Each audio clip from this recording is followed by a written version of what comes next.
On this episode of China Uncensored, China's perfectly perfect rule of law.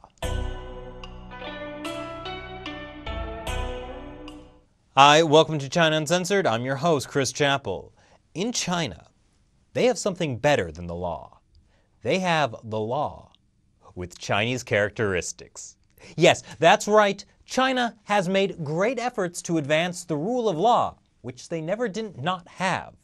In December, they even held the first ever Constitution Day, so all the citizens of the People's Republic of China would understand all of the many freedoms they get to enjoy, whether it's the freedom to assemble, or the right to bear arms, or even freedom of the press. Unfortunately, despite all the advancements China has made with the rule of law, there is one country that would like nothing more than to see China in chaos. Germany. Sure, they seem like a happy-go-lucky people with their strudel and lederhosen, but believe it or not, there's a dark side to Germany. According to Hong Kong-based Phoenix TV, they recently sent an agent provocateur disguised as a journalist into Hong Kong during the Umbrella Revolution.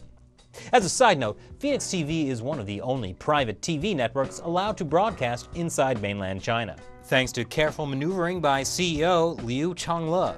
In fact, state-run CCTV actually owns a 10% stake in Phoenix TV, which Liu says was a symbolic gesture to show we wouldn't oppose the Communist Party. Back to the Constitution. As anyone who's ever read China's Constitution will know, democracy is a guaranteed right. So, if they already have democracy, what were those alleged student protesters of the Umbrella Movement really after? But behind Hong Kong's so-called democratic movement were the black hands of Western forces.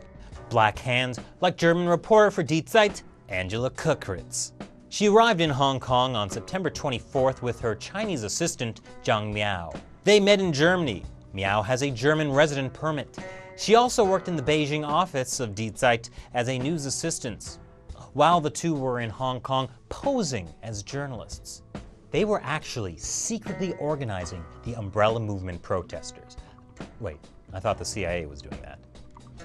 The point is, these journalists were spying on the Communist Party even before they went to Hong Kong. They even provided funding to separatists. Sure, some might call the separatists ordinary Chinese citizens voicing their grievances to the Chinese government. Sure, some might call the funding giving $80 to an ailing civil rights lawyer so she could buy medicine after state security beat her so badly that she's now in a wheelchair. But hey, everyone has the right to their own opinion. It says so right there in the Chinese Constitution. Wait, where is that? Anyway, the two secret agents nearly got away with it, if it weren't for the plucky resourcefulness of communist authorities. They used an advanced security protocol known as looking at people's WeChats. Miao had been posting pictures of the protests, even putting a picture of a yellow ribbon as her profile picture, so authorities knew who she was. And the day she returned to Beijing, October 1st, China's National Day, she got disappeared, joining the more than 200 people in China arrested for supporting the protests, according to civil rights activists. How's that for the rule of law? I'm kidding, of course. Miao was arrested for inciting public disturbance in a village squabble, a crime that can carry a 10-year prison sentence. It had nothing to do with Hong Kong. The last thing anyone heard from this troublemaker were the words, "They want to arrest us, they hit us," before the call she made to a friend went dead. Now, you'd think justice has been done, right? After all, Miao is being held God knows where, her family hasn't heard anything, and her lawyer can't talk to her. Apparently, that's not what Angela Köckritz thought. In fact, she used Miao's disappearance as a pretext to fly back into Beijing to stir up more trouble. She also happened to live there. Now, according to China's criminal procedure law, the family must be informed within 24 hours of the arrest. And Ms. Köckritz tried to use China's perfect rule of law against authorities to get some information about Miao. But China's rule of law is too perfect.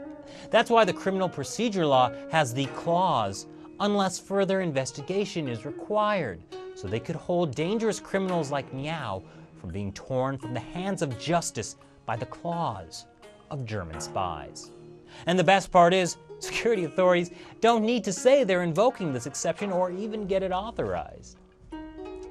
But don't get your lederhosen in a twist. The family gets a formal detention order a week later, so they can now rest assured that yes, their daughter has been arrested.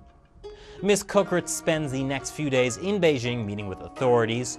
That is when they're not going through her apartment while she's not there. That's when they started to wonder, maybe this Angela Köckritz isn't a journalist.